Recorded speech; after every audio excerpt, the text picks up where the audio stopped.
higher in connection with the fast beams. You can look at the fission probabilities and then analyze that data and extract fission barriers in that way. Larry Fair or Berkeley, Berger Bach, and Argonne, or people, for example, have discussed these kinds of studies, and this will also require the high energy. And then just in general, if you would like to study reaction mechanisms and over a wide range from sub-barrier to above barrier, then obviously you'll need the full energy range. And I'm sure there are others that I left off, but that was enough for now. So just as a couple of specific examples, so this is one taken from the Hayes-Solda proposal. It just shows for Coolx of a heavy radioactive beam, you gain a lot by going up in energy. And so from the 3 MeV per nucleon that might be available for such beams at ReA3, if you go up to 5 MeV per nucleon for various Coolx, you gain more than an order of magnitude of Coolx cross-section.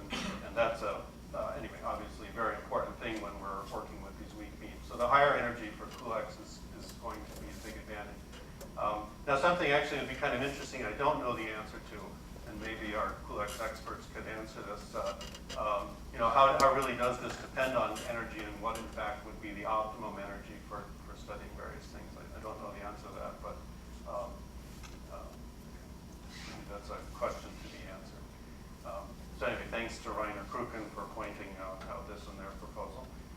Just another example, and I'll go back some years to experiment done at Argonne on deep inelastic reactions, where in this case it was a cadmium on an iron. And so you can see the beam and the target. And in this reaction, the squares are all the isotopes in between, and a little smudgy dot, this I copied from the paper, represents about 4 millibarn cross-section. So the whole point is here that in fact if you can study nuclei, neutron-rich nuclei near the, in this case it was the target, a few neutrons, produce them with rather large cross-sections, and then if you have a gamma ray device, you produce a large number of states and you can study the gamma decays. And these deep inelastic cross-sections are actually in some sense relatively large. And so just to take an example in this reference, and obviously this technique has been used at Argonne and other places with gamma sphere to study quite a few nuclei by now. But anyway, just I think one particular example of for example, nickel on lead. This is for studying nickel mass numbers. So if the beam is 64, then you can see that producing nickel 65, 66, 67, 68 is done with cross-sections that exceed a millibarn. And even if your secondary ions have only a 10 to the 4th per second, which will have over a wide range, at above a millibarn, if you use a relatively thick target, and maybe this is a little too thick, but your yield of new isotopes, even adding 4 neutrons or so, is a couple per second. So I think if you have the energy, which in this case is about 5 MeV per nucleon, then you have a chance to use this to produce some even more interesting, more exotic neutron-rich isotopes to study their structure. Now, I'm not sure what the optimum energy is, but this deeply inelastic transfer, high cross-sections persist even to higher energy, and I just give one very brief example from work at Texas A&M at 25 MeV per nucleon, and this is for krypton on nickel, and the only point nickel and tin targets, the only point I wanted to make is, again, if you look at the cross-sections here, so this is cross-sections in millibarns for quite a wide range of isotopes produced in these reactions, and again, you can see it's in this certainly above a millibarn and often up to 10 millibarns or so cross-sections for these deep inelastic reactions.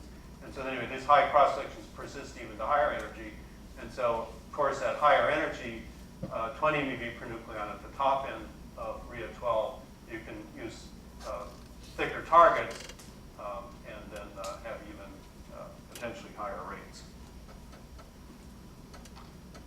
There are some additional, so maybe that's enough. We can discuss more reasons, but on the science side, there are additional experimental advantages. Well, it's possible to have better experimental conditions for inverse kinematic reactions, which you'll tend to have higher energy recoils, be easier to cover a larger angular and excitation energy range. Purity may not be an issue, and I know Georg and Oliver assure us that purity won't be an issue. If it is an issue in some cases, the higher energy does offer the possibility to strip the beams potentially and do some additional cleanup by that technique, but maybe that won't be a problem. But this is purity is one area where we probably have a little bit to learn yet.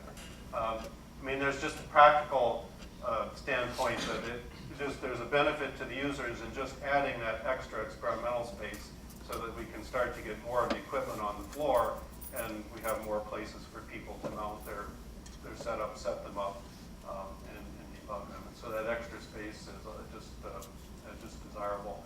And it's also, having ReA12 coming sooner will mean the corresponding experimental equipment should come sooner and will be debugged. And maybe then also there'll be space to put some of the new experimental equipment that might be required for coincidence measurements, like a large recoil separator that would work with corresponding gamma ray devices.